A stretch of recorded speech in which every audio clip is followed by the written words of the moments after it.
Stanford University. This is actually Stanford Memorial Church, which is one of my favorite photographic subjects. It's very, very interesting inside. So let's start. And first I should say that I like to illustrate my slides with photographic images that I've obtained. This is the Grand Canyon just at sunset, and quite a pretty picture. But what I really need to say is that by their very nature, those discoveries that most change the way we think about nature cannot be anticipated. How then are such discoveries made, and are there research strategies which can increase one's probability of making such a discovery? Let me illustrate this with a linked chain of discoveries and inventions, starting with this person here. This is Heikki Camerlionis. Camerlionis was in a competition with Dewar at the turn of the 19th century to see who could first liquefy the lightest and most inert of the atmospheric gases. It looked like Dewar had won when he succeeded in liquefying hydrogen.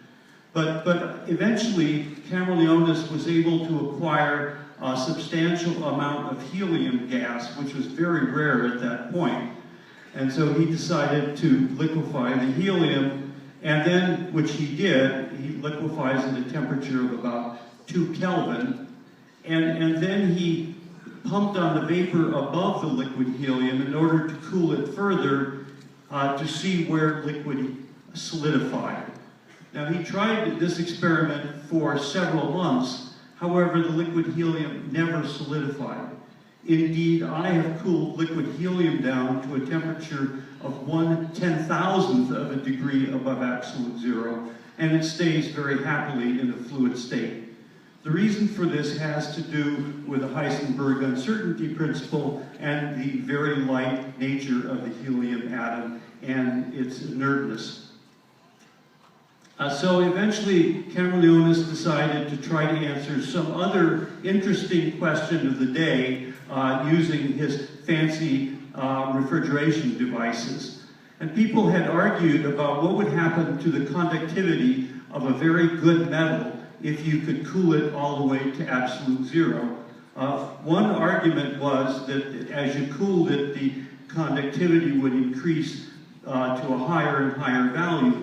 But the other argument suggested that as you cooled it, eventually the conduction electrons, which were free to roam around the interior of the metal, would recondense on the ions from which they had come, and all electrical conduction would cease. So Camerlionis got a very pure sample of mercury, and it gave it to his associate Gilles Holst and asked him to measure the electrical resistance as he cooled it down. And at first, in fact, it appeared that as he cooled it, the electrical resistance dropped rather steadily. But then, at a temperature a little bit above 4.2 Kelvin, there was a discontinuous drop in the resistance to a value of less than 10 to the minus 6 ohms. The lowest resistance that had probably ever been measured at that point.